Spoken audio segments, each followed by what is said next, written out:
We are now at Chapter 11, Arena 11, waiting for 11's fight. The arena was a huge oval where people could watch on the sidelines. The arena manager, wearing a white polo shirt and yellow cap called Bai Shi, is facilitating the battle. He declares that Shi Yu and Chen Kai have temporary rights to use the arena for an hour. Bai Shi tells them that they may start the battle once they are ready, and that he will serve as a referee. The two challengers in front of him have prepared and excited smiles. No words were needed as they started the battle immediately. Of course, we are rooting for Shi Yu here. Shi Yu is very calm as he raises his right hand and opens his taming dimension. An image of a panda surrounded by bamboo trees appears behind him. Shi Yu yells, "Summon." Wait, does an arena make summoning pet beasts cooler? Bamboo trees appear with a silhouette of an iron eater enveloped by green light. 11 appears in front of Shi Yu, prepared for battle. Here is the tale of the tape. 11 is an iron eater cub, which is a metal beast, middle transcendent, level 5. His skills included proficient level harden and a beginner level quick heal. That's our bet. Chen Kai opens his own taming dimension. He crosses his arms, then an image of an armadillo appears behind him as he summons his pet beast. Blue ice glaciers appear with a silhouette of a pet beast we have not seen before. An ice armadillo appears with yellow eyes, blue and yellow body, armor, and claws. It is an ice-type beast, middle transcendent, level 6. His skills include an experience level ice armor and icy slash. Yeah, that's cool, literally. Their battle was being broadcast in the lobby, and people got excited that it was a battle between novices. A brown-haired girl with a headband sees it and points it out to her friend Yue. Yue, a pink and blue ponytail-haired girl, recognizes Chen Kai. They are wearing the same thing, student uniform. Headband asks Yue if she knows him. She tells her that they are classmates, and she knows just how strong Chen Kai is. Her friend then asks who the stronger tamer it is.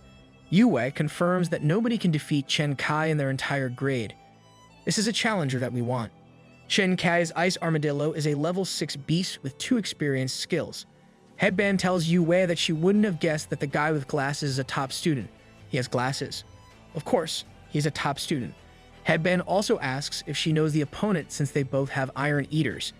Yue does not know Shi Yu, but since she has experience with iron eaters, she knows that the one in battle is lower than level 6 and predicts that it will probably lose. She looked hopeless knowing that breaking the ice armor is only possible if the hardened skill is at an experienced level. With the laziness that comes with their nature, an iron eater at level 6 would only mean they have hardened at a beginner level. Yue remembers regretting picking an iron eater based on the cuteness meter alone. Her iron eater loves to sleep, and she had a hard time training it.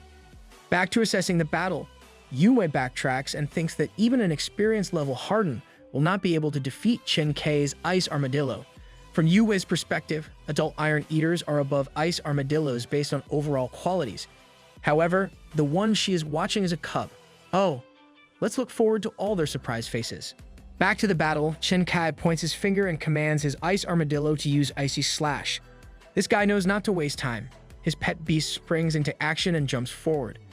Bai Shi was impressed with the armadillo's strength, which a student from an elite school trained. As the ice armadillo approaches, Shi Yu stretches his arms to command 11 to use harden. 11 acknowledges the command, puts a determined look on his face, and channels his aura in his hands. The ice armadillo's claws hit 11 with a thud. Should we start getting worried now? The ice armadillo's claws cracked, making it cry a little. Our little cub stands tall without a scratch on his body. Chen Kai was surprised that their attack was not effective. Our opponent keeps a distance from 11. Shi Yu tells 11 to counterattack, and 11 roughs as he jumps above his opponent. Chen Kai moves to defend, ordering his pet beast to use ice armor. Let's see who has thicker skin, shall we? A blue aura starts to gather around Ice Armadillo and strengthens its armor. This move does not faze our favorite Iron Eater as he pushes downward with his hardened fist. Will it work? 11 makes contact with his opponent's shield, and slowly, the impact makes cracks in the armor, destroying it completely. Yes, Ice Armadillo is very shocked as he sees his defenses smashed. 11 sends the Ice Armadillo flying through the air unconscious. What a one-sided battle. There was nothing the opponent could do. Shi Yu smiles, seeing the fruits of their labor. On the other hand, Chen Kai wrinkles his brows, screaming at how impossible this situation looks.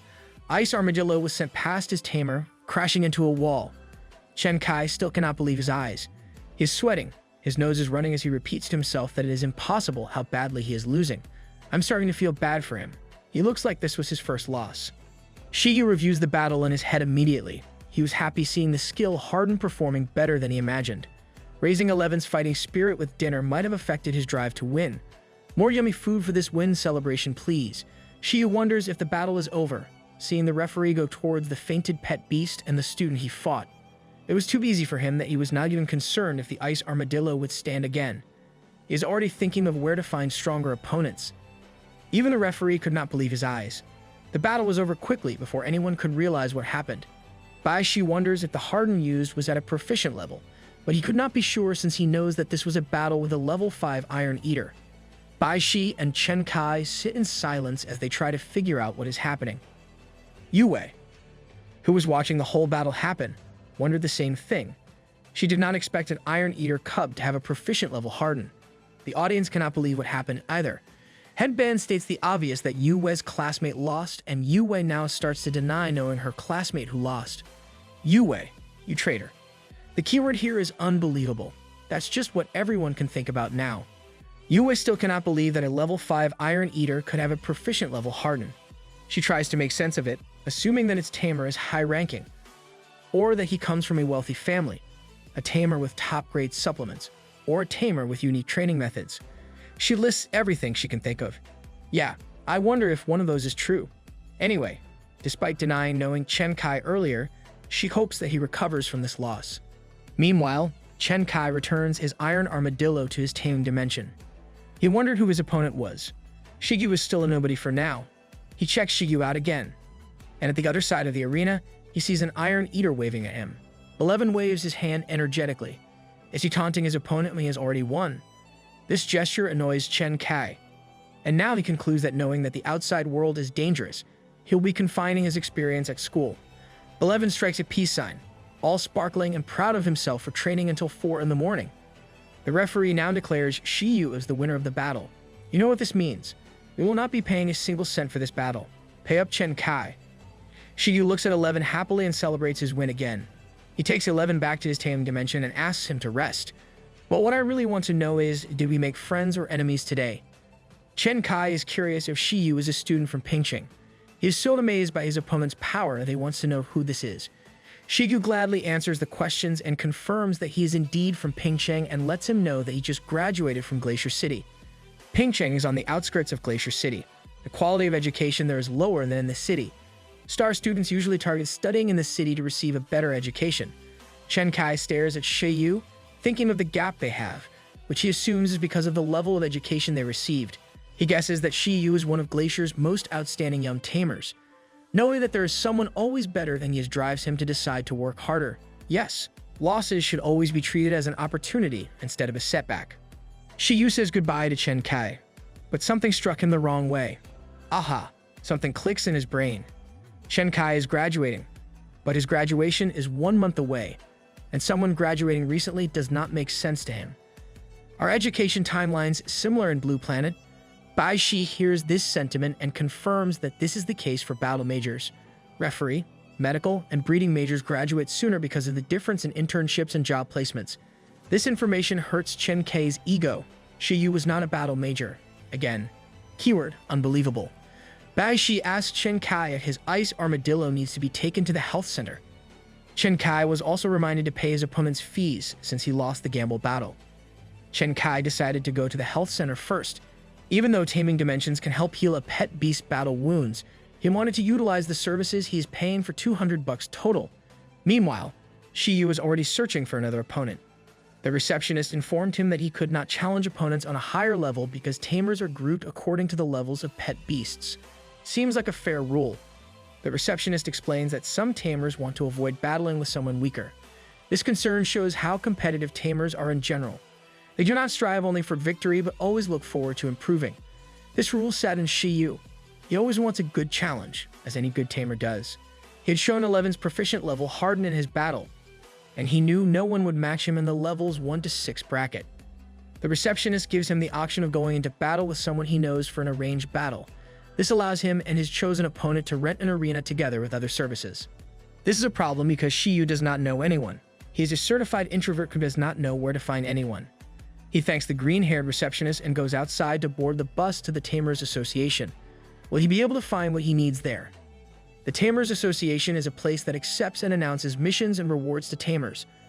All the missions will put all tamers to the test. They also facilitate wilderness training every 3 months in Pinching to train local intern tamers. There was a demand in all cities to have competent tamers in their areas. These training sessions are meant to help build foundations for intern tamers. There were also missions below Transcendent rank that focused on training tamers and their pet beasts, which in Shi Yu's opinion, is a training venue that can be tiring and unrewarding. It sounds like he doesn't have confidence in what TA is offering, but it is his only choice for now. Shi Yu alights the bus and walks to the TA building. He thinks these missions will not even be comparable to 11 transporting bricks, but we will only know once we try, sir. Shi Yu walks to the mission application machine. Rather than earning money, he looks at the device, thinking that his main goal is finding an opponent to challenge them. Is this really Shi Yu saying that something is more important than money? If he cannot find an opponent, finding a mission for 11's training would be alright too. He was looking at the options for 1-star, 2-star, and 3-star missions. 11's training mindset has rubbed off on this guy. But since we want to prioritize 11's training, he thinks that letting him work outside the house would help his Iron Eater's mental and physical health. Jumping off a roof day in and day out is definitely not healthy. Seeing 11 very happy after the battle drove him to consider a different approach. Shi Yu browses the missions. A 1-star mission prompts them to catch an organized, large-scale stray cat thief syndicate. He imagines cats of different colors wearing bandit masks and capes. Well, isn't that cute? What do these cats steal? Hearts? Shi Yu is not shocked at the thought since he knows that all kinds of creatures can achieve high intelligence, making it possible for syndicates of beasts to exist. He finds it funny thinking what these cats were stealing, probably seafood or cat food, or hearts of the general population. He skips the cat bandits and looks at the next 1-star mission. Someone was looking for a wind-type level 6 pet beast as a sparring buddy. The reward is something Shi Yu is considering, but 11 is not level 6 and not a wind-type either, so that's not something they can do. 1-star mission to escort, catch live wind locusts, exterminate earth rats. The other missions are not impressive to him. As Shi Yu browses with a bored look on his face, nothing just seems to be what he is looking for. He continues to do this for 1 hour, and not one is something he would like for 11. Some of the missions he saw were attempts to hire cheap labor. For example, a wind locust mission was filed by a restaurant. Wind locusts are agricultural pests, but also a delicacy. If we give 11 wings, that would be too OP. Posting these types of missions would be less efficient for citizens, but since it was not really an urgent request, no time limit is indicated. Shi Yu wanted to get the wind locust mission, but it would be hard on 11 since he could not fly. A flying Iron Eater. Oh, what can we do to see that? Wind locust skills include wind wing, which makes them fast. Shi Yu visualizes the battle. 11 could harden to deflect the attacks. However, if he were attacked by a large number of wind locusts who are all quick, the problem would be not being able to harden on time due to lack of reaction time and vision. Shi Yu plans to teach Super Sight to 11 to help him overcome this. Harden plus Super Sight, explosive strength, plus the ability to pinpoint incoming attacks will improve 11's combat strength. 11 should definitely learn Super Sight and get missions to train this pet beast's reflexes. I mean, wings would be fantastic, but Super Sight can be cool too, I guess. In the meantime, he decides that they will take the 1-star mission to exterminate earth rats. Earth rats are tiny red creatures ranked at the bottom of the pet beast world. They have the skill Earth Escape, which lets them go underground. Earth rats are as strong as stray dogs, and human adults can fight them off with a weapon. Their advantage is being agile on top of moving in large numbers. Normal rats are kind of scary, but a horde of red rats? Are we sure about this? Even if they do have lower levels, they can still pose a danger. Being crowded by earth rats sounds scary, but there is little to no worry because their first instinct is to escape until they have no choice. This was something to be thankful for because despite having a flight attitude to danger, earth rats are considered one of the 4 great pests. They are rare in cities, but they gather in villages. In addition, it is a challenge to exterminate everything and people are having a hard time because of it. Shi Yu knows that several villages collectively issue the mission to help deal with their pest problem. This is a long-term mission that requires parties of tamers to deal with rats on the daily. He takes the mission, knowing it is a harder task than the wind locust one, but it seems more feasible to do since no flying is required for earth rats. On a similar note, it will also help train reflexes for 11. Similar to whack-a-mole. Locate the earth rats and take them out before they escape. He thinks that it would be beneficial to train reflexes for a few days after training hard to make hardened proficient level. Getting some additional skills to pair with it would be good for progress. After finalizing his plan, he stares at the mission card for Earth rats he has on his hand. Shi Yu turns around as a familiar uniform catches his eye. He sees Shen Kai and greets him by asking how his ice armadillo is doing. What a coincidence! Shen Kai sees him and responds awkwardly that it has recovered. Shi Yu continues to make conversation by asking if Chen Kai is taking a mission too. Chen Kai was curious about what mission someone elite would take, wanting to learn by following his example. Showing the Earth Rat mission card to Chen Kai, Shi Yu lets him know that he will exterminate these things. Chen Kai was surprised that he wanted to do this on his own. Our Shi Yu is independent, that's why.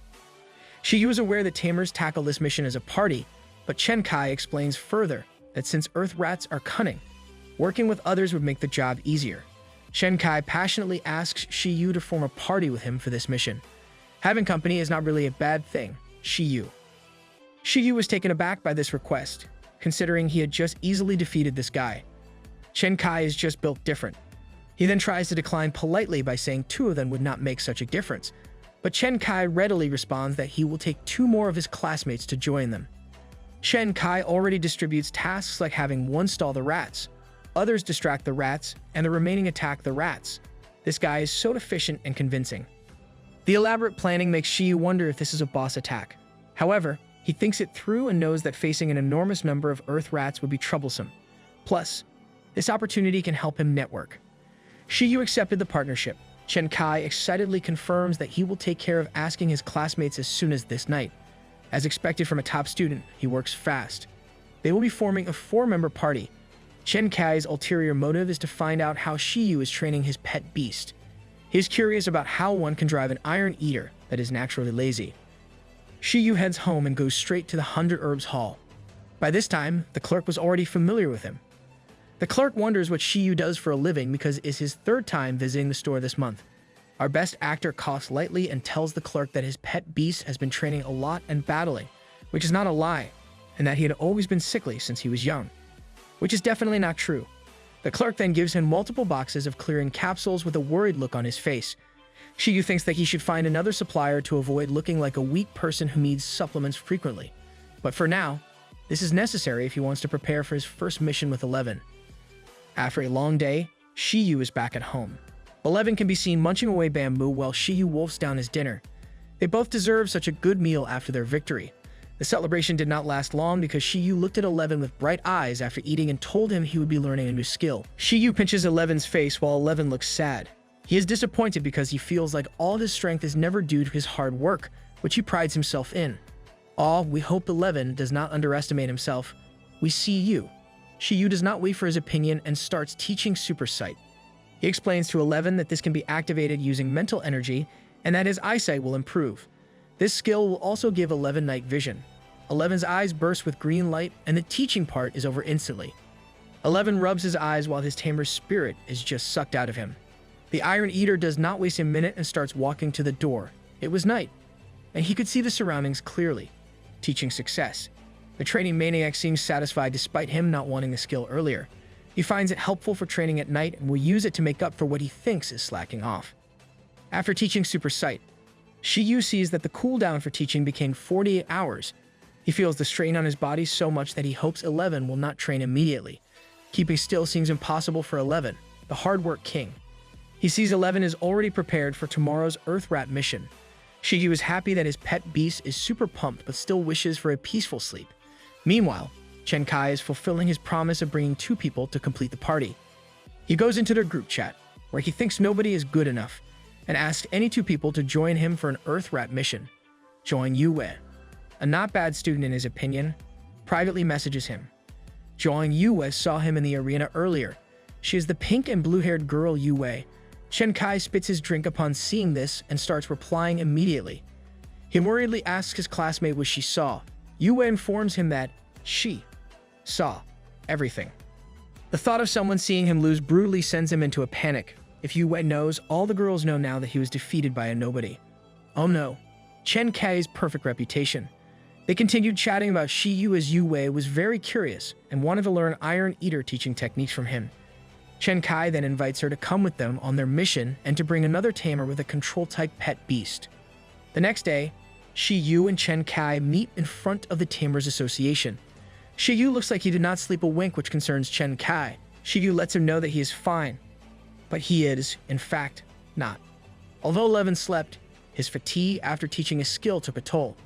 Shi Yu asks where the rest of their party is. Chen Kai tells him they will be arriving soon.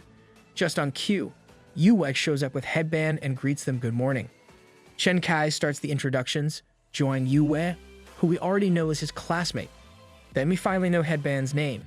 Yu Jingjing is Zhuang Yue's friend from experimental middle school. Shi Yu raises his hand and greets them. The two girls zoo next to him and call him Master. Feeling super awkward, Shi Yu asks why they are calling him Master when they met for the first time. Chen Kai tells him that these two girls watched their battle the day before, but that's not important anymore. Today, we will exterminate rats, so let's get to that. They wanted to know each other's abilities, so they get a run-through. As we know, Chen Kai has a level 6 ice armadillo with icy slash and ice armor. Zhuang Yue trains a level 6 iron eater with a beginner level harden. She was shy to introduce herself due to the gap in abilities between her iron eater and Shi Yu's. That's okay. Yue. Everyone understands. Shi Yu is just a weirdo. Yu Jingjing has a level 6 brambles, a plant-type beast with a flower accessory. It has an experienced level entangle skill. Last but not the least is Shi Yu. We know him. He has a level 5 Iron Eater with Harden at a proficient level. The three students cannot believe it still. They cannot believe it since yesterday. Shi Yu thinks to himself that they just do not know how hard his pet beast works. They do not dwell on that thought, though. They start preparing to register for the mission and decide to leave at 8 a.m. sharp. The group boards the bus on the way to their mission and starts to get each other more. They are mostly curious about Shi Yu. Chen Kai remembers being told that Shi Yu graduated recently and wanted to know if he was really not a battle major. Shi Yu confirms that he is a breeding major, which surprised Yue. Shi Yu adds that he thinks fighting and killing are horrifying for him and that mastering how to breed beasts is the way forward. He then justifies that his breeding major helped him make an Iron Eater with a proficient level of Harden. Yeah, that's definitely it. We have most secrets here. When they arrive at Baxi Village, the villagers welcome them warmly. They were given green jumpsuit uniforms. The weather was excellent, and the people were passionate. That helps for good group morale. The group looks out of a wide field, realizing the big obstacle they took. Shi Yu takes the lead and asks everyone to take out their pet beasts. He thinks that using the Levin's super sight to locate Earth rats would make their work more efficient. The three students happily accommodate the requests and summon their beasts. They stand side by side with their partners as if getting ready for combat. It's notable to see the size difference between 11 and Yue's Iron Eater. Her Iron Eater looks like an adult. Yue asks Shi Yu if his pet was also acquired from the Iron Bamboo breeding base. She observes 11 at the same time and is impressed by the perfect growth and health of Shi Yu's pet beast. Upon seeing this, Yue excitedly asks if Shi Yu is an apprentice of the Bamboo Rock Gym. That seems to be what is logical for her. Unfortunately, Shi Yu was not. We have heard of the Iron Bamboo breeding base, where Iron Eaters are bred and raised, but the Bamboo Rock Gym is new to us. This gym is a dedicated training location for tamers with Iron Eaters. The leader is a Grandmaster level tamer who only raises Iron Eaters.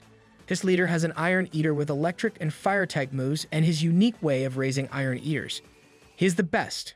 Because of Shi Yu's weird progress, you would assume he was from the Bamboo Rock Gym. The name is Gym Leader Lin, the most powerful tamer in Pingqing. Tamers can be categorized as intern, professional, and grandmaster, divided into early, middle, and late stages. So, we have a class system. And we know that this group is composed of intern tamers. Gym Leader Lin is a grandmaster, which means he is at the top of the ranks. Yu Jingjing then points out that Gym Leader Lin may not be the most powerful because his daughter is the youngest professional tamer in Pingqing. His daughter passed the pro exam at 18 and enrolled in one of the 9 major academies. She has graduated, and no one knows what level she is today. The students continue talking about Gym Leader Lin's daughter. It turns out his daughter is Lin Shuzu. You may remember her as the girl who loves pandas so much and introduced 11 to Shi Yu.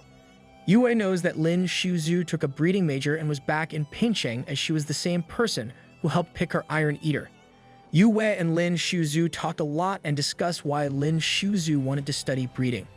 The goal is to research if Iron Eaters can evolve further, but she does not know if there are results as of date. They know it is complex research because Grandmaster Lin made it his life's work but had no results. The students look at Yue's sleeping Iron Eater and think that this is as far as this race goes.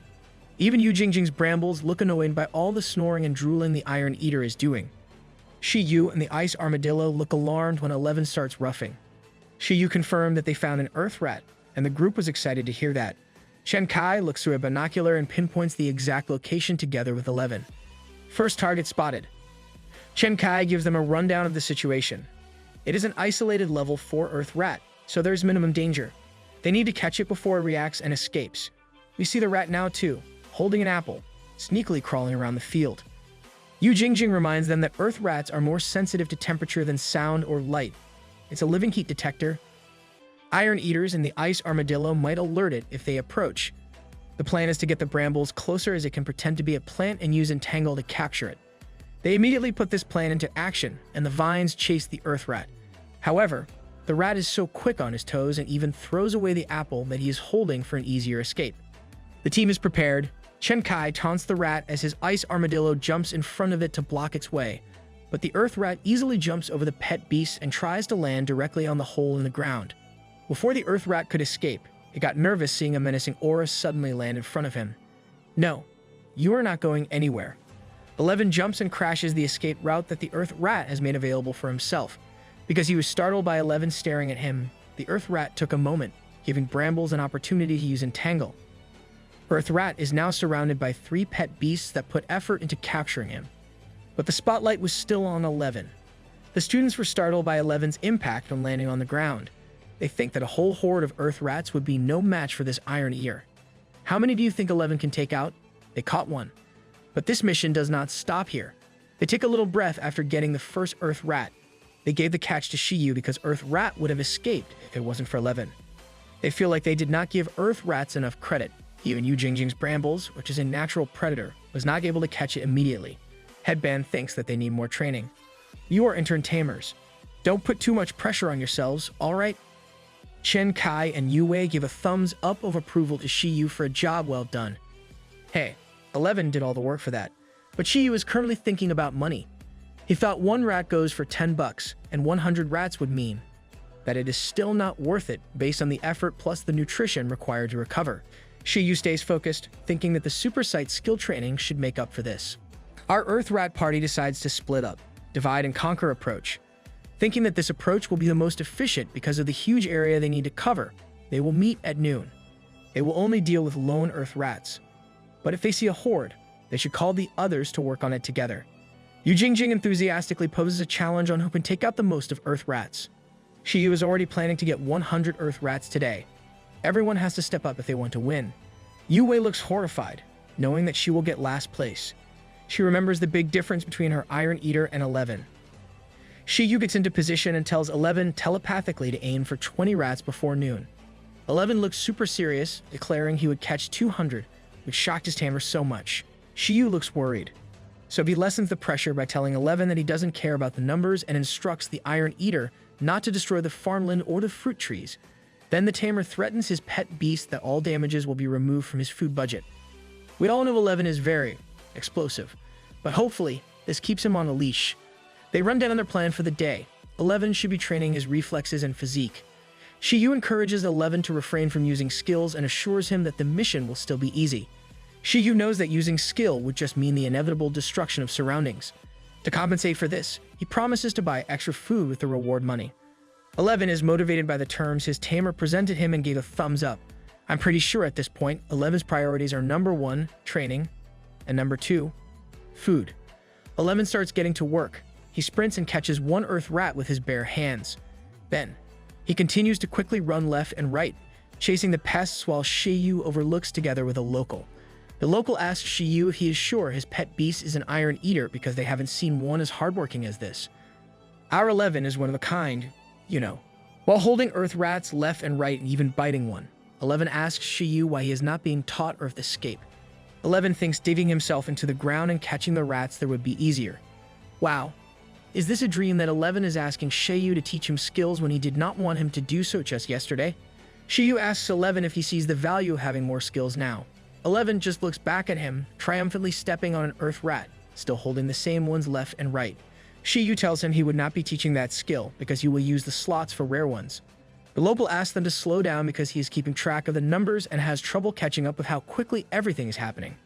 He cannot believe that he is seeing an Iron Eater this proactive. After 2 hours, 11 was still bouncing left and right while the 3 students already came back. They were once again surprised to see that Shi Yu's Iron Eater still had so much stamina to spend. And I bet 11 is still enjoying every minute of it.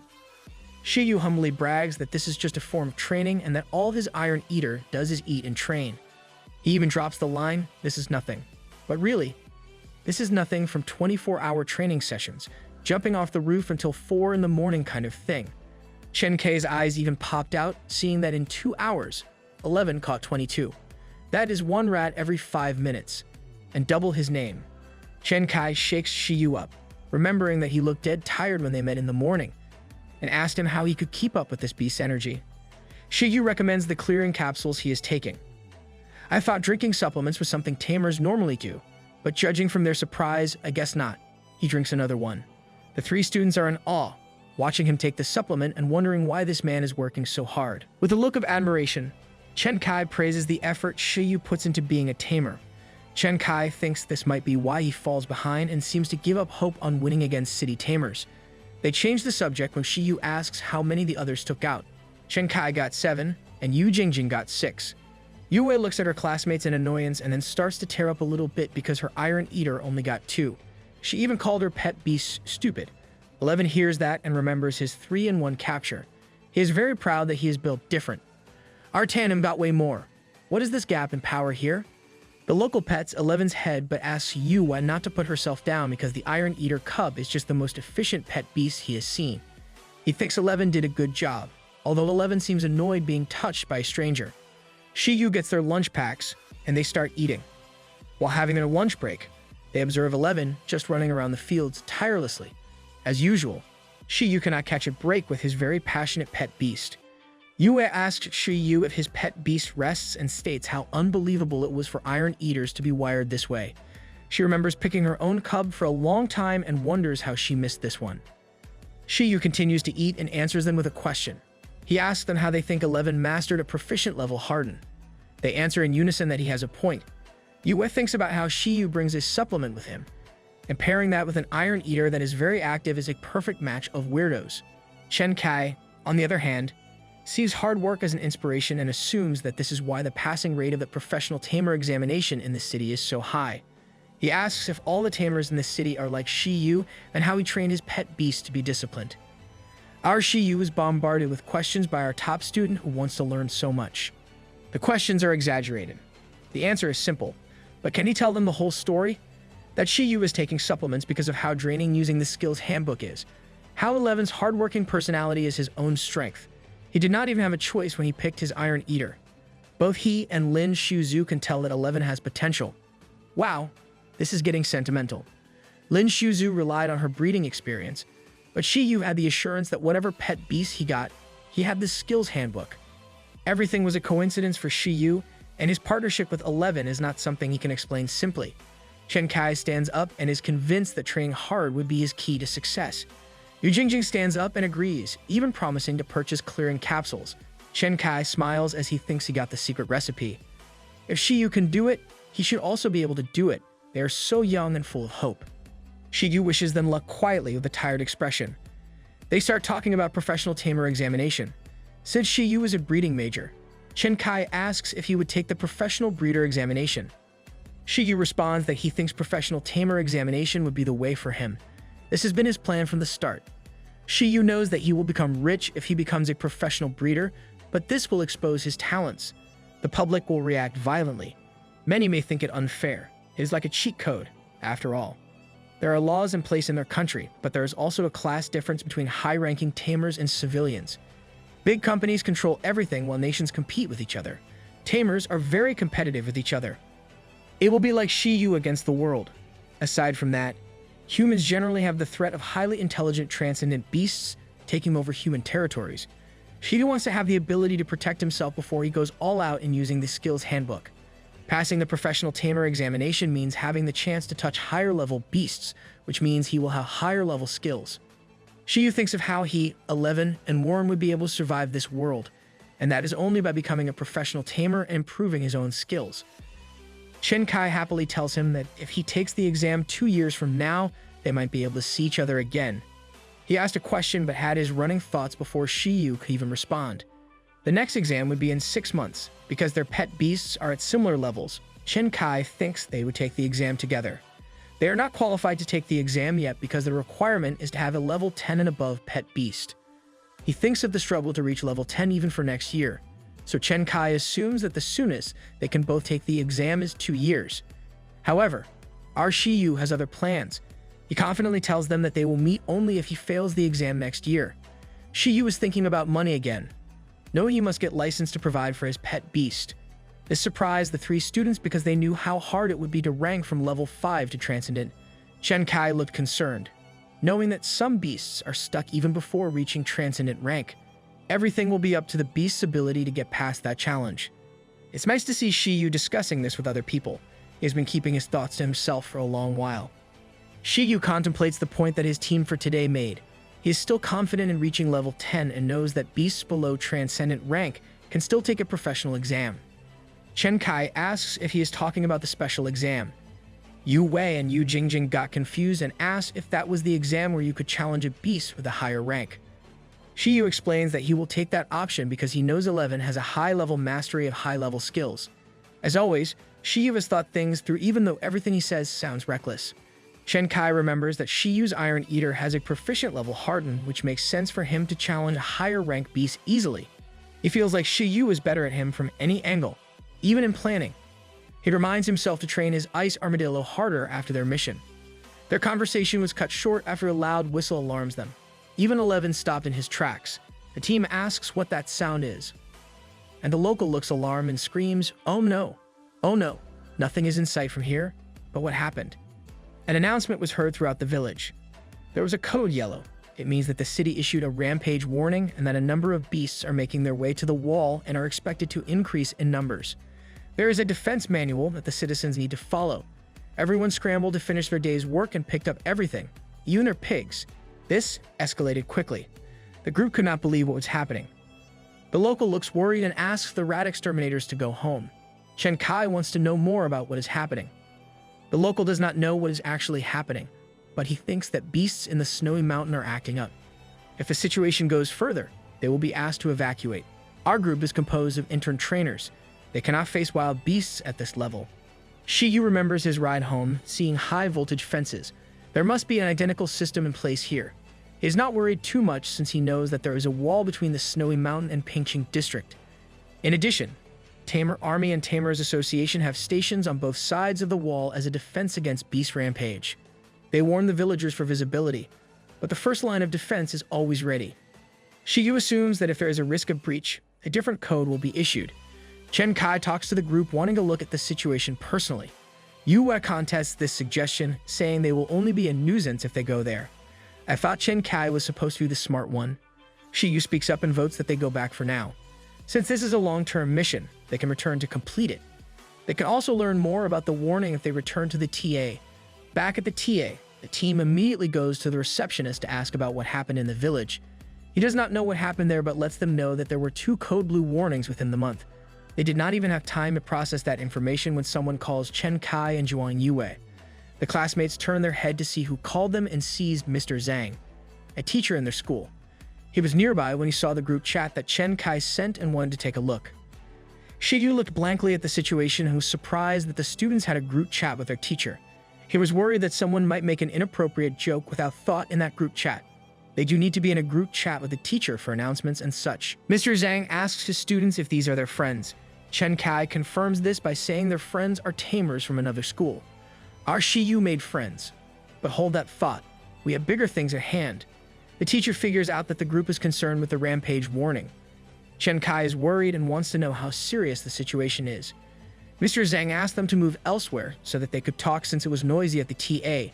While walking, Shi Yu is already thinking steps ahead. He knows that it will not be safe soon. He wants to be prepared before the worst happens. While walking outside the TA, Mr. Zhang tells them that the defenses are well built compared to 10 years ago. He assures his students that the Tamers Association has the means to respond to situations immediately. It was also explained that tamers from the city would be sent if Pingqing couldn't handle what was happening alone.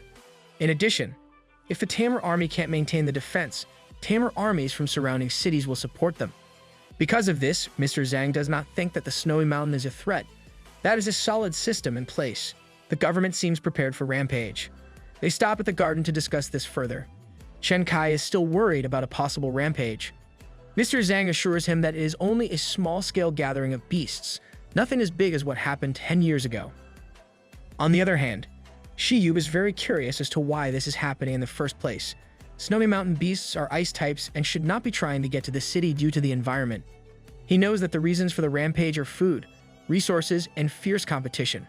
But he thinks that none of these reasons make sense in the snowy mountain environment. Shi Yu thinks that rampages should be predictable, making the incident 10 years ago an anomaly.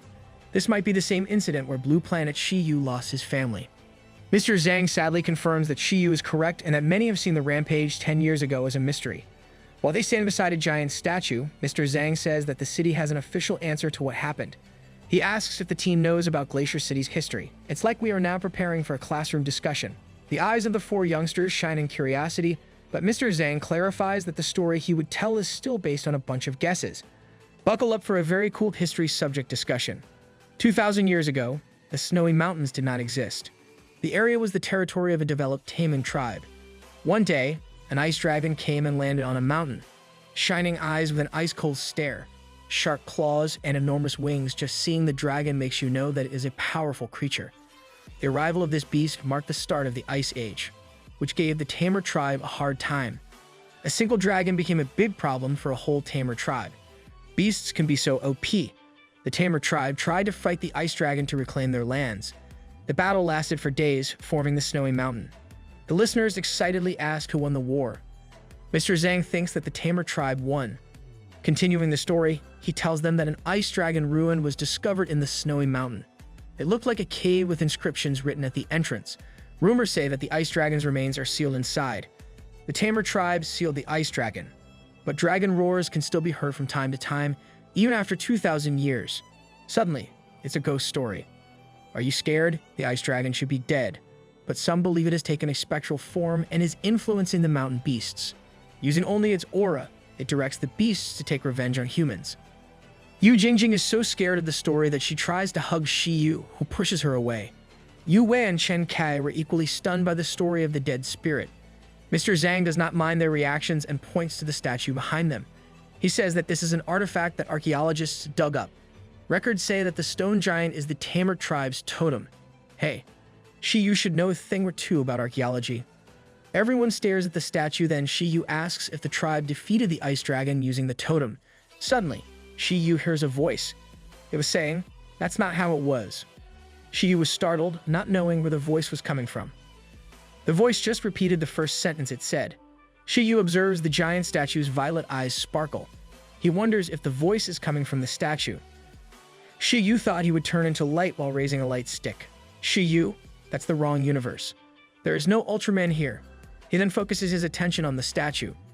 Shi Yu thinks that there are no signs of life and that telepathy should only work with living creatures. He believes the statue would not be placed there if something is wrong with it. The voice says, "That's not how it was," again. What does this statement mean? Yu Jingjing brings Shi Yu back to reality when she notices that he is spacing out. Although he initially looked nervous, Shi Yu assured them everything was okay and that he was admiring the statue. He concludes that the others cannot hear the voice. He also feels the same when he is using telepathy. This is the first time that someone initiated telepathy with Shi Yu. Shi Yu tries to figure out what is happening. He is sure that it was the statue's voice, but it did not look like a transcendent creature. In fact, this statue was just an image of a rock giant 2,000 years ago. He wonders if the statue turned into a spirit. But if that is the case, he knows that other tamers will notice that because they are in a busy area. There are high-level beasts near Tamers Association, and telepathy is not a rare power. Maybe Shi Yu is simply just going crazy from fatigue. Mr. Zhang suddenly needs to go as he has an appointment. He assures his students that they do not need to worry about rampages. He is sure the Tamers could handle any situation, even if the ice dragon rises again. Chen Kai thanks Mr. Zhang as he walks away. Chen Kai asks the team if they want to go back to hunting earth rats, but Shi Yu has other plans. They ask Shi Yu if he wants to eat, but before they can even finish the sentence, Shi Yu already runs away. Chen Kai was left without Shi Yu's contact number. How will they set the next date for their mission? And does Shi Yu have a phone? Shi Yu goes directly to the Pingqing District Library. Is he looking for clues about the stone giant? He learns about Blue Planet's history.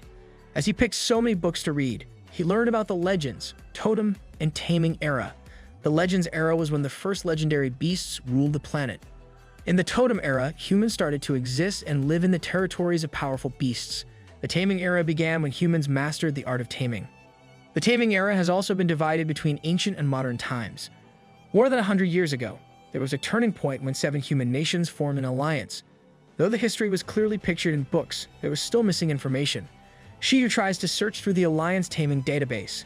Some data is unreadable and missing. No records exist regarding the disappearance of the first legendary beasts and the story about the battle 2,000 years ago. That's suspicious. It's as if there is something to hide. In the end, Shi Yu could not find any helpful info, but he learned a lot about other stuff from the several history books he read. Shi Yu slaps himself awake. His archaeologist self from Earth is taking over his curiosity because of the mystery that landed right in front of him. Something as simple as that's not how it was triggered him to do this much work. He remembers how he became a mythologist on Earth and how exploring ruins was part of his daily life until a mountain collapsed on him. After that, we know what happened. Transmigration and stuff. For Shi Yu, the drive to learn more seems greater than his sense of danger. He looks back and regrets not staying home and just playing games or reading comics. Shi Yu pulls his hair as he remembers the past.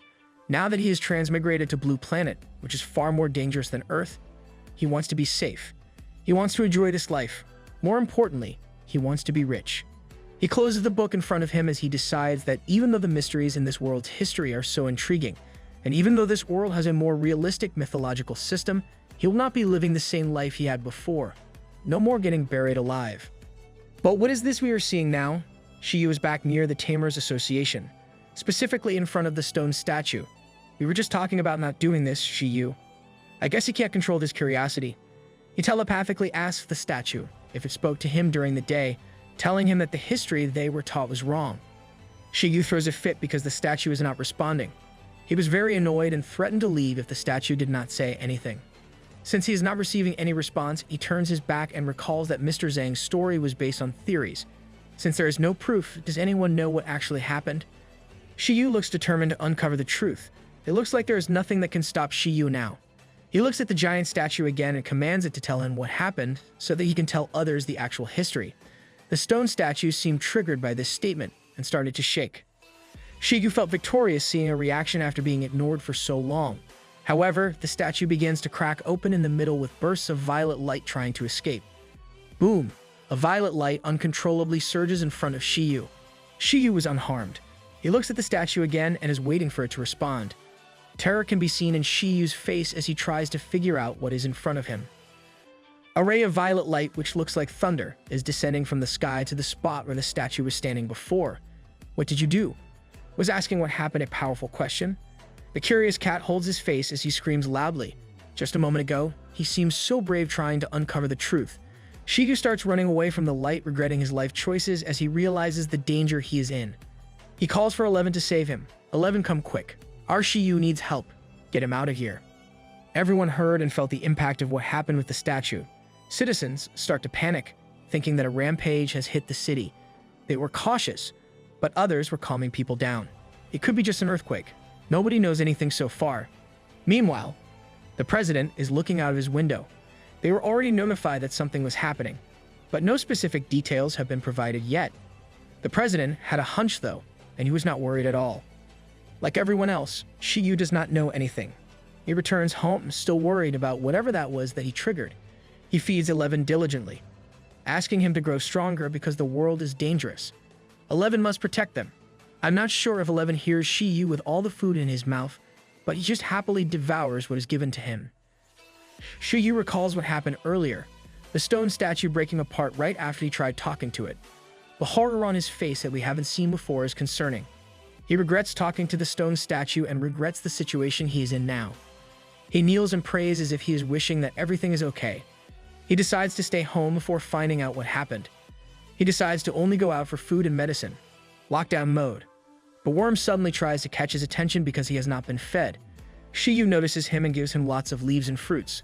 The worm was surprised by the amount of food the tamer gave him. Shi Yu tells him to eat to make more silk. It was a very long day for Shi Yu, so he decided to rest and look forward to the next day. Now we have another peaceful day at the Shi Yu residence. Do not doubt the peace. It's as if we got all the bad luck in advance yesterday. Shi Yu looks at 11's progress again.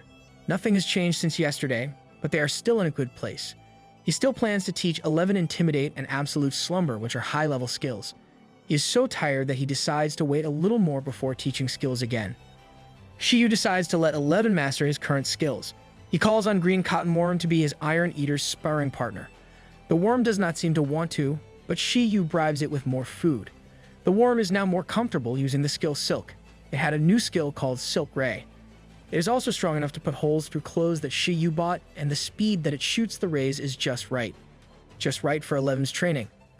11 can try dodging the fast rays of Silk or try to predict where the Silk would land and use Harden only where he thinks it would make contact. This does look like training for agility and reflexes. Shi Yu leaves the two beasts in training while he goes out to get some groceries. While walking the streets, he can hear the people talking about what happened last night. There were rumors that the TA is closed today in relation to the loud sound. Some citizens were so concerned that it happened right after the Rampage warning that they could not sleep. The person responsible is just walking right beside you guys.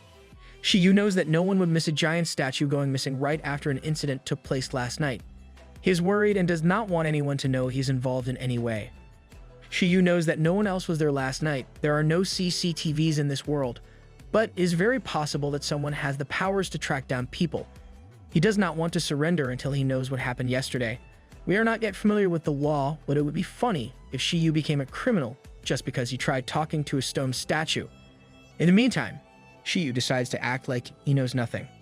Meanwhile, a team is investigating the thing that Shi Yu opened last night. They are discussing what they call an unexplored dimension. Specifically, these people think that this is an ancient lost dimension. They ask Dr. Liu if she thinks the same. Now that I look closer at it, they are right. It's not a ray of light. It looks more like a rip in the time-space dimension. Dr. Liu is not sure what this thing in front of them is. The brown-haired, eyeglasses woman explains that she previously tried and failed to decipher the Ice Dragon ruins, since they need to discover the truth about the glacial plain. She thinks exploring the dimension would help their research. Are they going to go in and out of that thing? She investigates further, asking if any other unusual happenings existed before the dimension appeared. The president informs her that an ancient stone statue in the Garden of TA crumbled. Dr. Liu concludes that someone must have touched signs of history. She mentions something about the voice of history and wonders who could have triggered this dimension. Looks like they really want to find this person. Good luck, Shi Yu. After 4 days, 11's Quick Heal and Super Sight are now both at an experienced level, while Harden stays at a proficient level. Shi Yu's killer combo recipe is now ready. 11 is still at level 5, but his Tamer is still confident that they will be able to defeat stronger opponents. Like video games, the higher you get, the harder it is to level up. Shi Yu still has a problem finding someone that could match their power, so he plans to continue training. Shi Yu goes back to the 100 Herbs Hall to buy supplements again. At this point, isn't he just buying all the stocks in this shop? He is such a regular customer that even the clerk advises him to stop buying this frequently. Shi Yu acknowledges the clerk's opinion and learns that pharmacy from the south has a crazier student purchasing a few boxes of the same pills as he is. Shi Yu wonders if this was Chen Kai. It's funny that Shi Yu is reacting like Chen Kai must be out of his mind if he buys a few boxes. You're buying clearing capsules by the box. The clerk sighed at the thought of students pushing themselves so much. As if wanting to avoid the topic any further, the best actor asks if the clerk knows why the TA closed doors and if he knows the reason for the loud explosion. The clerk obliges as if he knows everything. He gives a disclaimer that the information he has is not official but says that Ping Cheng will take off.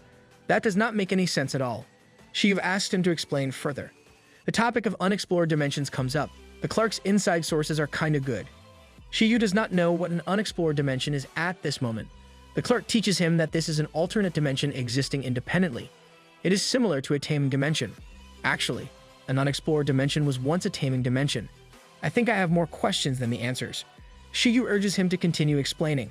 He has been waiting for this since the incident and is relieved to hear that it is not as bad as he thought it would be. Trouble averted. Return to calm mode, Shi Yu. The clerk explains further that a taming dimension is destroyed with the death of a tamer, but taming dimensions of some powerful tamers exist even after their deaths. These taming dimensions become an independent, unexplored dimension because it is not bound to pet beasts, making it a small world. Anything can go inside, and depending on how the previous owner of the dimension cultivated it, a small world will be compatible with certain beasts. The environment would be weaker than when it was a tame dimension, but is still filled with energy that can help creatures grow. Shi Yu asks if this means the unexplored dimensions are the ancient tamers' taming dimension. The clerk confirms this and explains that the weakest tamers years ago were legendary rank. Legendary rank is one rank above the Grandmaster rank. How come ancient tamers are so strong? The clerk adds that an unexplored dimension would certainly have rare resources or pet beasts inside. He also knows that even if the unexplored dimension has nothing, it will produce valuable resources that will help boost Pingqing's economy. Shi Yu is concerned about monsters in the unexplored dimension. This can still be a threat. The clerk assures him that there are no reports yet and that their top tamers can defeat any monster existing in the unexplored dimension. Walking home, Shi Yu is happy that the destroyed statue did no harm but wonders how he can summon an unexplored dimension by talking with a statue. He wonders if the statue is related to the true history and if true history can be found in the unexplored dimension. He stops his train of thought and decides that it is none of his business. But Shi Yu looks really passionate about this incident. He arrives home and sits down just in front of his door. Sighing, he apologizes to the statue for breaking his promise of exposing the truth. He feels that he will not be able to come near the unexplored dimension. Shi Yu says sorry again for breaking Mr. Statue because even if he wants to, the unexplored dimension sounds too dangerous for a tamer his level. Shi Yu backtracks and decides to fulfill his promise once he is stronger. 3 knocks can be heard behind him. Someone requested him to open up for welfare aid. Shi Yu looks so happy to hear that he is receiving something for being an orphan. While soaking in the positive feelings, Shi Yu's eyes pop as he heard people say they would break in because it looked like no one was home. Is this a case of strangers aggressively wanting to help people? Shi Yu was very alarmed and asked the would-be intruders to wait. He wonders how kind these people were to break down a door to deliver help. He realizes how nonsense that sounds and starts to get nervous. These are the people who tracked him down, or maybe people who know that he shattered the rock statue by talking to it. That's oddly specific. Or maybe people who trace his aura using their transcendent beasts and found him. Yes, this is a much better conclusion. The doors open slowly, and he sees a woman riding a white lion looking fluffy as a cloud. It's called a wind lion. The woman introduces herself as Lu Qingye, a doctor in archaeology from Ancient Capital University and a member of the Eastern Glory Archaeological Association. She was at the site of the unexplored dimension earlier. She asks Shi Yu for his cooperation. Shi Yu was surprised to see someone with a PhD in archaeology from one of the 9 great academies. He feels like he is being tricked because he knows no one would volunteer to be an archaeologist ever. Except you in your previous life. Shi Yu welcomes her to his home and introduces himself as a jobless intern tamer. They walk across the front yard, where 11 and the worm's training is interrupted. Dr. Lu does not want to waste time. She looks directly at Shi Yu and asks him if he has anything to do with the stone statue getting destroyed at the TA. She also assures him that she will not bring him trouble. She asks if he heard a voice coming from the statue. Shi Yu is being read like a book. It's like Dr. Lu knows everything that is going through his mind. While 11 is studying the wind lion that is smiling at him, Shi Yu opts to answer the question with another question. He wants to know if the statue is alive. Dr. Lu informs him that the statue is an inanimate object. The archaeologist proceeds to explain Shi Yu's power. His telepathy allows him to talk to other living creatures, but there is something unique with his type of telepathy. Another special talent. This tamer became very lucky in this life. Since inanimate objects have the convictions, beliefs, determinations, and emotions of living creatures, they can form their own spirit over time.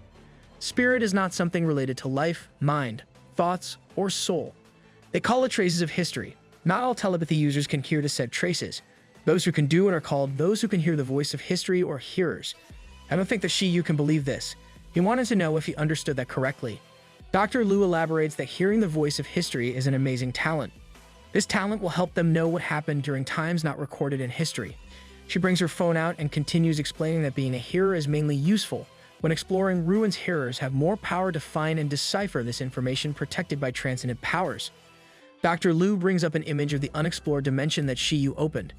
She lets him know that he stirred the spirit of the stone statue and made an ancient ruin appear, which would help reveal Glacier City's true history. This information is just confirming Shi Yu's theory before. The wind lion shows 11 and the worm what looks like a mini whirlwind. The pet beasts enjoy themselves while their tamers talk about serious stuff. Shi Yu then asks directly why Dr. Lu personally came to find him. Dr. Lu immediately says she wants to invite him because he is a natural archaeologist. It looks like a bigger whirlwind is brewing in Shi Yu's mind. This was the life that he was trying to escape from, the life that he was convincing himself not to enter. Dr. Lu is not even finished speaking when Shi Yu goes into a spiral hearing the words natural archaeologist. He vows that he does not want to do archaeological work in this life. His goals were simple: become rich, keep 11, find a girlfriend, get a cat, go to a safe city, and live a carefree life. Shi Yu knows what an archaeologist's life looks like, and he wants none of it. Again, Shi Yu politely declines the offer to join any archaeological association immediately. He stops Dr. Lu without hesitation. However, Dr. Lu clarifies that she does not want him to join the association. While the humans have a miscommunication, the pet beasts are already bonding sweetly, with the worm sitting on Wind Lion's nose and 11 wanting to climb too. The humans then try to align to understand what is being offered here. Dr. Lu thinks that Shi Yu joining the association for archaeologists would be a waste. It means she was offering a different organization for him to join. There are only 11 hearers in the entire nation.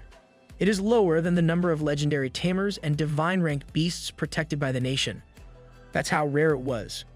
Shi Yu is being invited to another organization. Shi Yu was embarrassed for jumping to conclusions. Dr. Lu does not seem to mind and tells him to consider it. She tries to convince him that having this talent would mean that he likes history to some degree.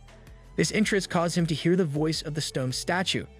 But Shi Yu is so hardcore on denying this, thinking that there is no money in history or archaeology. The pet beasts are still playing when Dr. Lu gives Shi Yu time to consider her offer. She takes a picture of the cute beasts while Shi Yu rejoices the fact that he is like a national treasure, one of 11 hearers in the entire country, rarer than legendary tamers and totem guardians. He smirks at another coincidence of the number 11 in his life.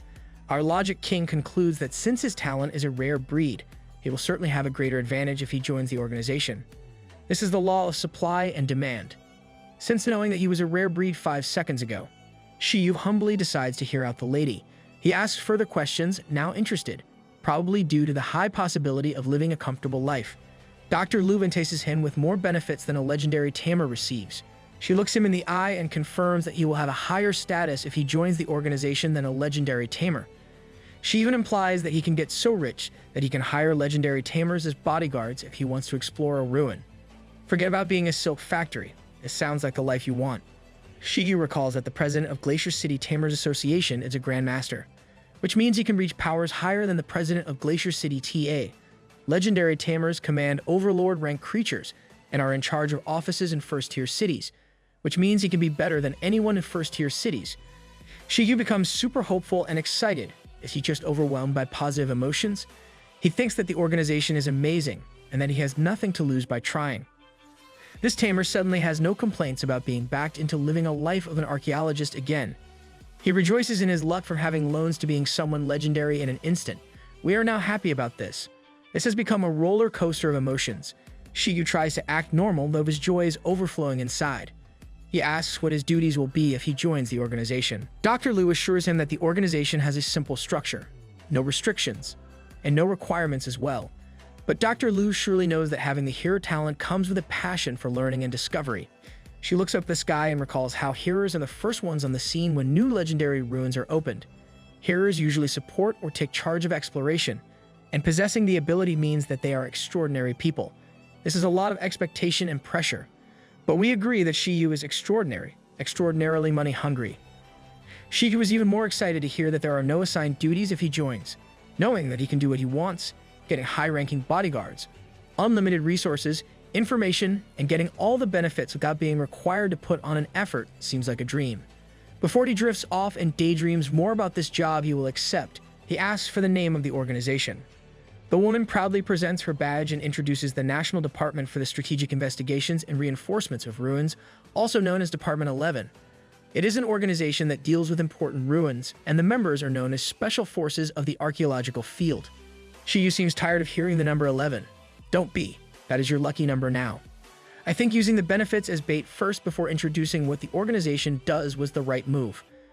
Although Shi Yu was still hesitant to join because he asked so much about his unique talent, the benefits, and the organization itself, he felt like he could not refuse.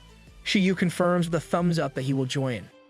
Shi Yu asks his recruiter if she's a member of the same department. She confirms that she is one of the 11 members of the department. Shi Yu dreads hearing the number 11 again and again. Dr. Lu reaches her hand forward and welcomes Shi Yu to Department 11. She lets him know that he is now a probationary member. Shi Yu shakes her hand thoughtlessly and agrees. Then he stops in his tracks after being carried away. Dr. Lu tricked him. What does she mean by probationary? Nothing good comes easy, right? After he agrees to join, that's when Dr. Lu decides to tell Shi Yu about the test that a newbie needs to take to be able to become an official member. Shi Yu felt annoyed after being tricked, but he had already agreed.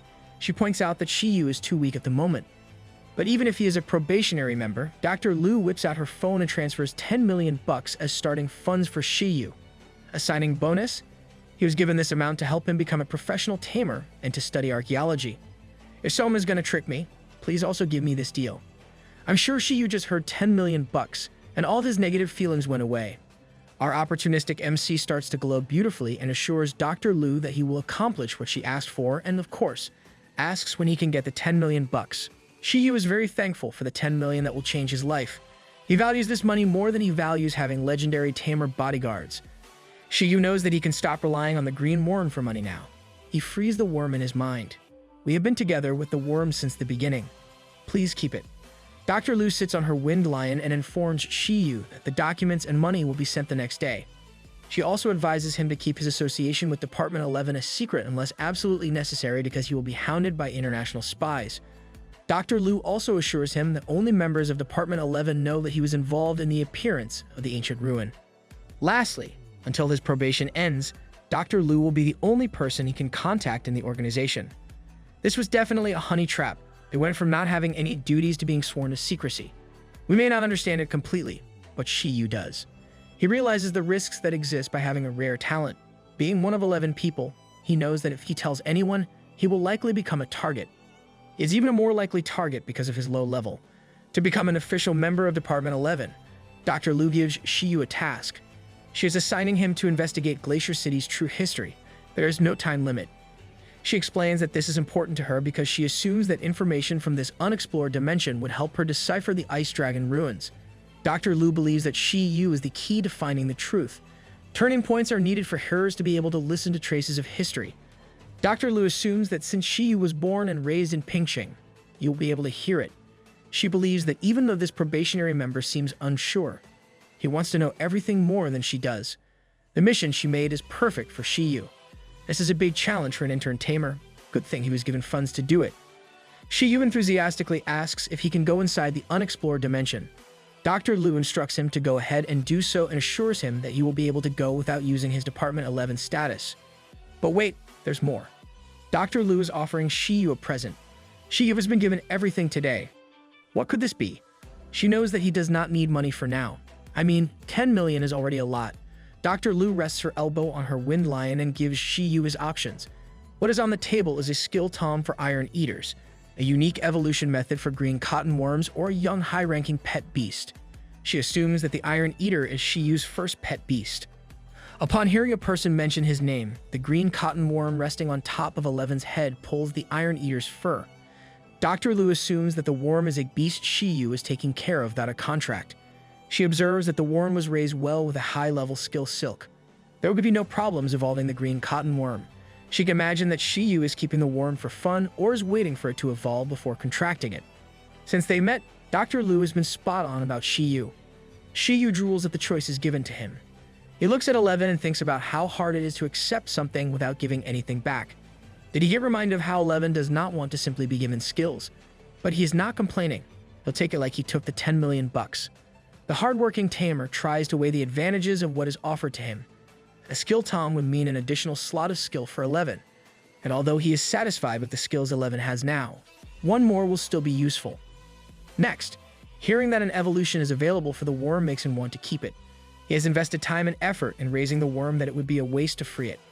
There has not been a return on investment from the green cotton worm, but if he evolves it into a good beast, everything he did would be worth it. Plus, we like it. We are attached to 11's sparring partner. The last option is receiving a young high-ranking pet, which is something that Shi Yu can utilize and study, especially with his skills handbook. These are all good choices. It would be hard to choose what is best. Surprisingly, but not really surprising, Shi Yu sees the opportunity and grabs it. He asks if he only has to pick one. His recruiter stared at him blankly because she did not expect how shameless this newbie was. He adds that he needs all resources as soon as possible for him to contribute to archaeology. Looking like she has no other choice but to agree, Dr. Lu tells him that she will give everything to him, but only as an advance payment of salary, while Shi Yu is trying to stop 11 and the worm from fighting. He is informed that he cannot contract a high-ranking beast until he becomes a high-ranking tamer, so he will have to wait to get it. This means getting the high-ranking beast is still so far from reach. Let's just not forget it. An intern tamer like Shi Yu can only contract one pet beast.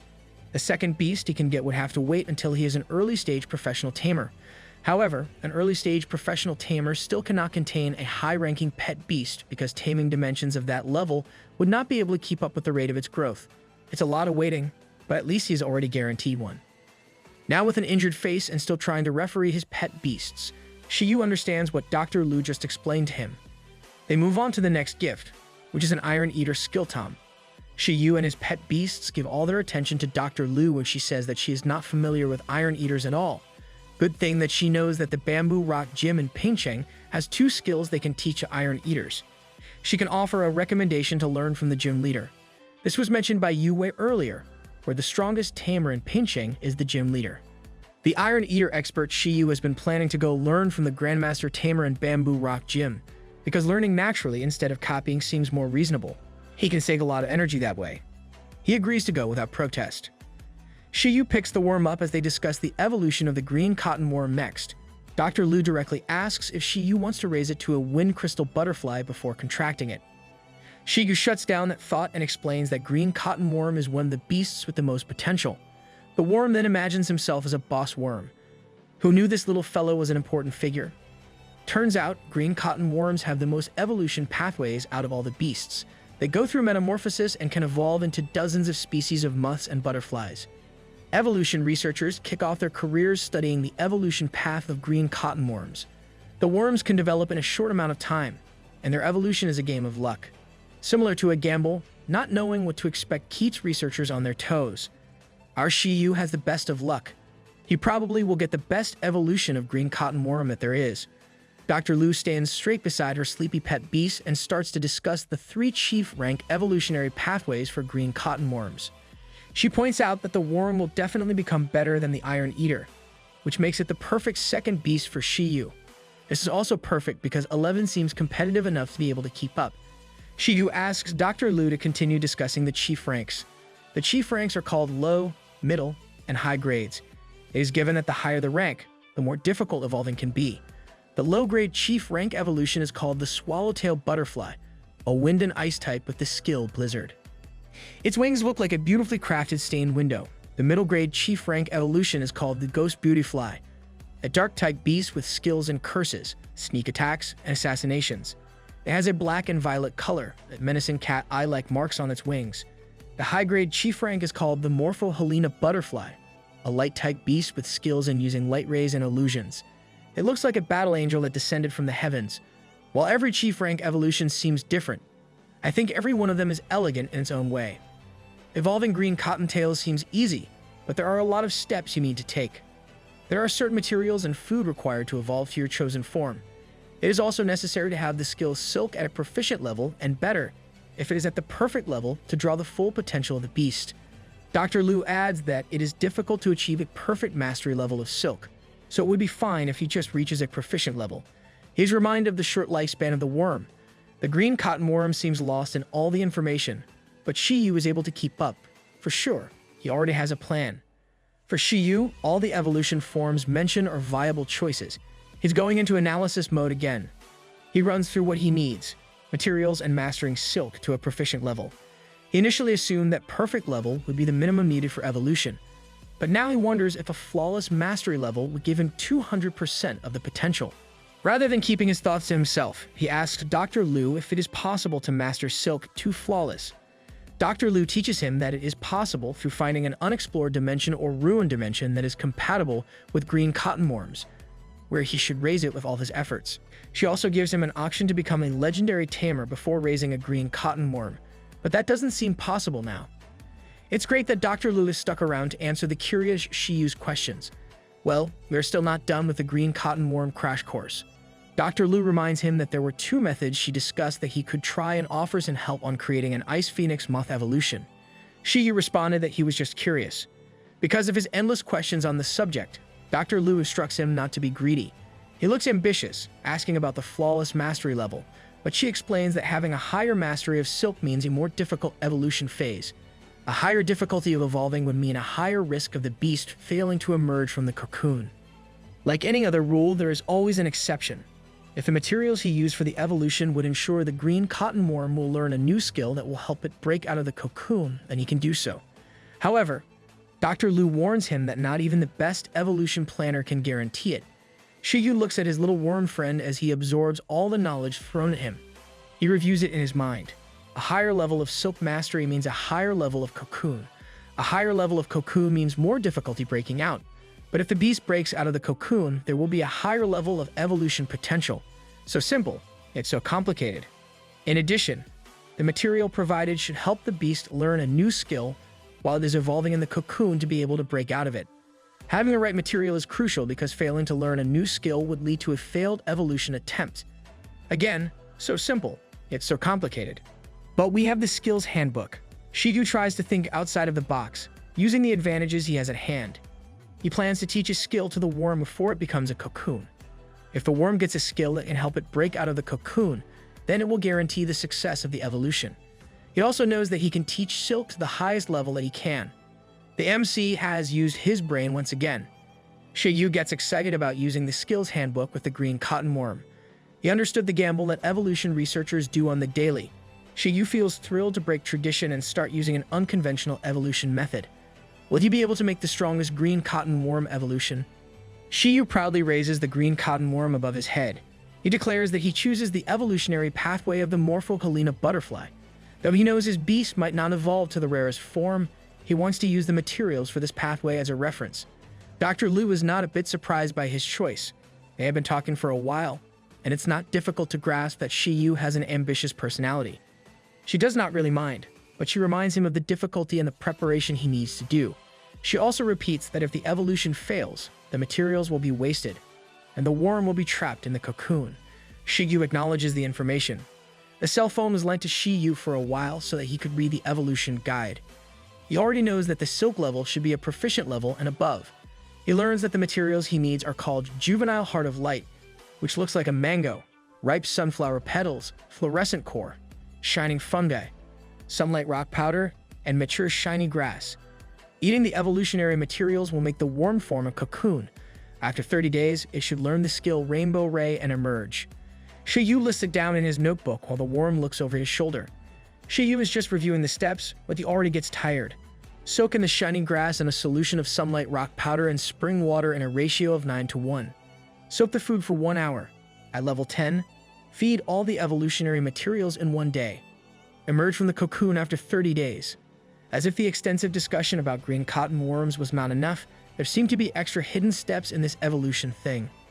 Money is always an issue, of course. Shi Yu thinks of the cost. The evolution materials sound rare and expensive. Good thing he has 10 million bucks to spend.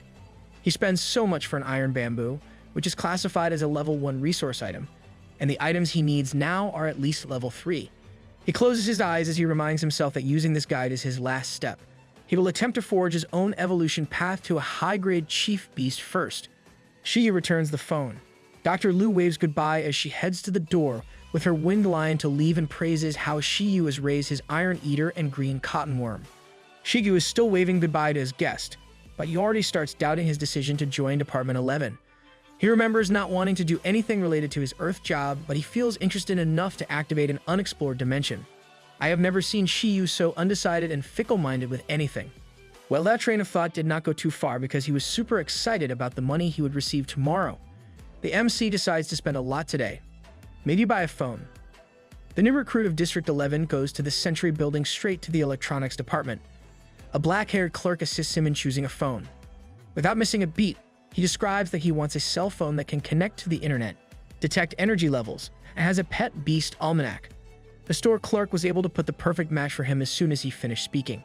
That should be a superpower. Shi Yu was shown the Century Group's latest model called the Almanac M30. Its features include 6,029 entries of beasts and skills with microwave detection for beasts below Transcendent for only 99,998 bucks. The clerk generously gives him an additional 1,000 bucks worth of talk time. Shi Yu holds the very slim phone in his hand and asks if he can test it out. The clerk agrees, so Shi Yu immediately points the cell phone to his right, where there is a pet beast. The phone announces that the beast is identified. The phone shows all the details of the mechanical dog. A middle stage transcendent, level 10, artificial life form used for protection, tracing, and investigative services, and has a high level of skill self-destruct, which will make it detonate all its energy but makes it die after one use. I think this just proves how useful this phone will be for Shi Yu's skill handbook. The mechanical dog's high-level skill is so enticing for Shi Yu that it takes everything he has to stop himself from touching the dog. He wonders if he can copy the skill after it uses self-destruct. When his logic comes back to him, he decides that he does not need it anyway. Shi Yu goes back to focusing on reviewing the phone. The phone showed all the details of the growth level with an energy wave detection function. As he observes the dog stretching, he realizes that the mechanical dog is one level away from becoming a transcendent creature. Aside from that, he is impressed with the almanac function. Shi Yu is brainy, but what he studied was more on transcendent creatures, and he didn't want to call himself an expert. Having a phone is so convenient. The information will be at the tip of your hands. Shi Yu is relieved that he has a new tool that will help him get information on beasts or anything else he needs to be an outstanding tamer. Shi Yu grips the phone because he wants to buy it so badly right now, but it will cost him his whole savings. But it's a good investment. Am I right? Logically, he should wait until the next day to buy this, because if the 10 million bucks he was promised does not arrive, he will have nothing to his name. They will be eating literal dirt. Shi Yu raises his hand, holding the phone, and decides firmly. He will buy it now. He will put his trust in Dr. Liu. To hell with logic. He smiles at the clerk and gladly informs her that he will take the phone. The clerk gladly informs him that the phone is a wonderful choice. Shi Yu walks around the shopping center after draining the remaining money in his bank account. He goes in front of the talent root pet beast supplies and thinks about Eleven's diet. The Iron Eater loves iron bamboo, but Shi Yu thinks that he can give it better food now. He goes into the store to look at their products. The new phone user actually uses his phone to learn more about the products he's considering buying. A wooden material containing metal ores catches Shi Yu's eyes. He sees that it's called metal core wood. That makes sense. It is a spiritual plant that is a food item for iron eaters, which will help improve vitality and the skill harden. Metal core wood is more nourishing than iron bamboo, but it can cause overnourishment for lower-ranked iron eaters. 11 will eat anything. He loves good food. Shi Yu is not worried about 11 being overnourished if he feeds metal core wood to him because his pet beast training volume is greater than any ordinary iron eater. In the worm category, his diet is okay the way it is. Shi Yu also sees a better supplement for himself in a strange-looking capsule. However, he buys pills in bulk, so he just keeps it in mind for next time. It's always a long day for Shi Yu, but the day is actually not done yet. Shi Yu got home, sat on his bed, and started browsing his phone. The first thing he does is register to the online portal of the Tamers Association, so that he does not need to go to the building personally. Immediately after he registered, Shi Yu gets surprised by a notification on his phone. A wilderness combat exam for authorization to enter the Pingqing District Ruin is opened. He was shocked that whatever you find inside will belong to you. This information gets him to stand up from his bed. This opportunistic dude's first thought is about the treasures, but the scared side of him next thinks about the monsters. Shi Yu remembers Dr. Liu hinting at him that he would be able to enter without using his Department 11 credentials. He feels like those who qualify are being used as bait, and he is sure that there will be a catch. Shi Yu puts his doubtful face on and decides to find anyone with previous experience and learn what you should expect. A loud growl is heard in the household. Shi Yu notices that his pet beasts are so hungry that their tummies are making a sound. 11 and the worm starts to scream for food. Their tamer jumps right into action and promises them a feast. Yeah, he is definitely spending it all today. While cooking, Shi Yu thinks about how slow time passes when meditating and how fast time passes when using a cell phone. I bet everyone related to that. Shi Yu's creative mind does not stop as he imagines cell phones evolving into mechanical life forms and obtaining the ability to control time. That is OP, sir. Dinner is now set. The pet beasts who were waiting beside him while he was cooking are now at the table, ready to eat. 11 is having his first taste of the metal wood core. While they ate to their heart's content, Shi Yu encourages 11 to do wilderness combat training after having their fill. He asks 11 if he is up to it. 11 simply gives him a thumbs up, saying that his tamer does not need to ask. With discovered powers and unlimited resources on his hands, what will be our Shi Yu's next move?